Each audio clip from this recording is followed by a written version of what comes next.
Okay, we're going to talk about even and odd properties. So I'm going to look at two angles on our unit circle. This point and this point right here. So this point is XY on my unit circle. If I take this point down below, I'm going to go, instead of the angle going clockwise, I'm going to go, or counterclockwise, I'm going to go clockwise instead. So now clockwise angles are negative, so notice I have negative t, so I'm going to go the same direction I went up, I'm just going to go this direction. Now what happens here is at this point, we have the same x value, however the y value is going to be negative, opposite sign. So if I go up this way for positive y, that's going to be negative y going down that way. Now I'm going to use this particular idea in order to come up with the even and odd properties. So I'm going to kind of derive these properties based on what I see here. Now first, let's take a look at the x values. Now the x value at negative theta is going to be the same as the x value at positive theta. Since when we talked about unit circle, cosine represents an x value, we can actually write this particular property, cosine negative t is going to equal cosine t. So where does that come from? It's saying the x value, because cosine represents x, the x value at negative t is the same as the x value at positive t. And that's exactly what this is telling us right here. So that would be one of our identities. That's a property. So if I take tangent or cosine negative t, I can just turn it into cosine t. These are exactly equivalent because those are talking about x values. Now suppose we want to do sine negative t. Well, the sine of negative t, that's a y, but it has a negative sign in front of it. Which means that if I want to come up with a formula for that, I can write this. So sine negative t is the same thing as negative sine t. The sine t would represent the y value, and I have a negative there, and that's exactly what I have down below here. So it has a difference in a minus sign. So that would be another true property. Okay, next we're going to do tangent.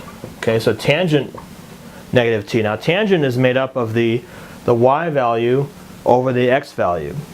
So at negative t, I have negative y over x, and if I have tangent t, that's y over x.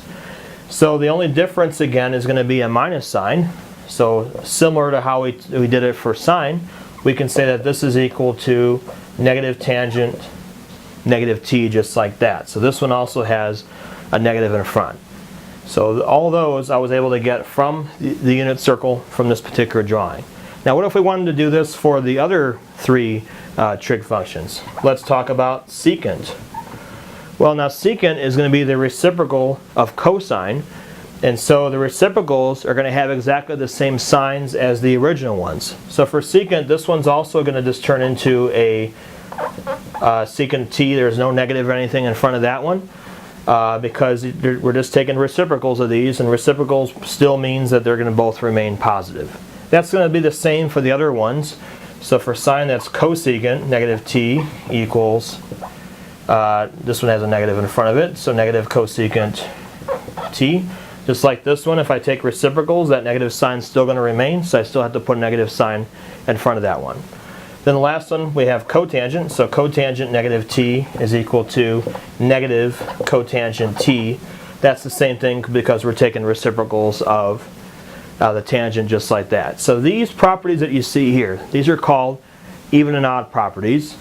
And they're useful when you want to simplify negative angles. So if you have a negative angle, you can turn it into a positive angle, because that's basically what this does. All these were negative, and they get turned into positive angles here, but we may or may not have a negative sign in front of it. Now the reason why they're called even and odd properties goes back to pre-calculus.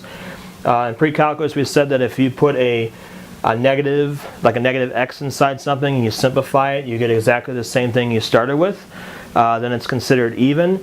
If you put something in there, you simplify it, and you get a negative on the outside, it's considered odd.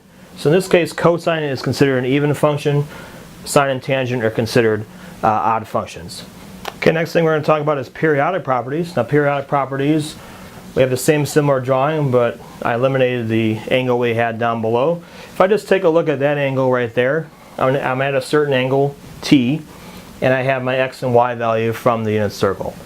Now what happens if we add one revolution going around this way, so we're going to consider a positive revolution going that way? Well, if I add one revolution, what's going to happen? It's going to take me back to exactly the same spot that I started with. So in fact, let's suppose we went in the negative direction, so that would be clockwise rotation. Still, if it's one revolution, it's going to take me back to the same spot I started with. Well, what about two revolutions? Okay, 1 and 2. That still takes me back to the same spot that I started with. So there's a property that we can come up with that makes use of this particular fact that we had here. Let's start off by writing this. Cosine of, let's start with t, so t is the original angle that I'm at. And I'm going to put plus or minus 2 pi k. Now what the k represents is how many revolutions you're going around this way or that way. And the plus and minus just represents the direction I'm going in. Am I going around clockwise or counterclockwise? So what happens is that this takes me back to the same spot I started with. So cosine represents the x value. So the x value at t is going to be the same x value if I go around this way or that way. It's going to take me back to the same spot I started with. What that means is that I can simplify this and just simply write cosine t, because this is talking about the x value going around multiple revolutions, and this is talking about the x value that originally was in the drawing that I have. The x values will be exactly the same because I always end up at the same spot that I started with. So in fact, it also works for sine. If I have plus or minus 2 pi k, so that means if I go around clockwise, counterclockwise, it doesn't matter which way, clockwise, counterclockwise, I'm always going to end up at the same spot I started with. The y value would be exactly the same. So going around a bunch of times, the y value is going to equal the same original y value that I had. And that's exactly what this property says. Now I can do the same thing for tangent as well. Tangent is equal to the y value over the x value. Okay, so tangent, if I do the same thing, that means I can simplify that one down to tangent t, because the y over the x, if I go around a bunch of times, the y over the x is still exactly the same as it originally was, so that's why that one is also true. Now the reciprocal functions are also going to be the same. If I have x here and I take the reciprocal 1 over x, well, that's going to be the same if I go around like this or like this. I end up at the same spot I started with. So I can also say that secant of t plus or minus 2 pi k, that's also equal to secant t. Next is cosecant. Cosecant t plus or minus 2 pi k, that's equal to cosecant t. And I can do the same thing for tangent, or for cotangent as well, because these are all reciprocals. So cotangent would be the last one, t plus or minus 2 pi k. That can simplify down to cotangent t. So what this does is it takes something that looks more complicated. I have multiples of 2 pi, and I could ignore those, and just simplifies down to just cosine of t. So this extra 2 pi k, I can eliminate that as far as simplifying is concerned, and I get these as a result. So what I'm going to do next is I'm going to show you an example problem that combines the periodic properties and the even-odd properties together. Okay, we want to use the even-odd properties and periodic properties, the ones that we just talked about. We want to use those to simplify this expression. So this is going to kind of put together those properties we just talked about. So the first thing we notice here, this first one, is I have a 3t, I have a plus 2 pi that comes after it. Those periodic properties we talked about says that it doesn't matter what multiples of 2 pi we have. It could be a 2 pi, 4 pi, 6 pi. As long as they're multiples of 2 pi, that represents one revolution going around the circle. So since it's plus, in fact, it would mean we're going to go around basically counterclockwise. We're going to be going around. That means that if I go around one revolution, it's just going to take me back to the same angle I was at before, which is going to be 3t. So what I can do is this first part, I can actually just simplify it to 3t, and that's it. The 2 pi I can just get rid of because that's making use of the periodic property for sine. Now the next ones have to do with the even-odd properties. So the two properties in particular that we're going to look at is these that we already had on the board earlier. Okay, so I'm going to make use of each of these properties here.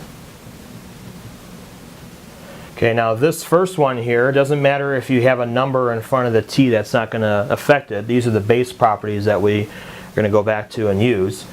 So this -3, that's going to stay the same. You're never allowed to multiply something inside the trig function, by the way, so we can't take -3 and multiply it inside. That's not allowed. Okay, so we got to keep the -3 on the outside. This is still going to be a sign, but then what happens is this negative that's here is actually going to come outside. So the negative that's here comes outside. We talked about how that's derived.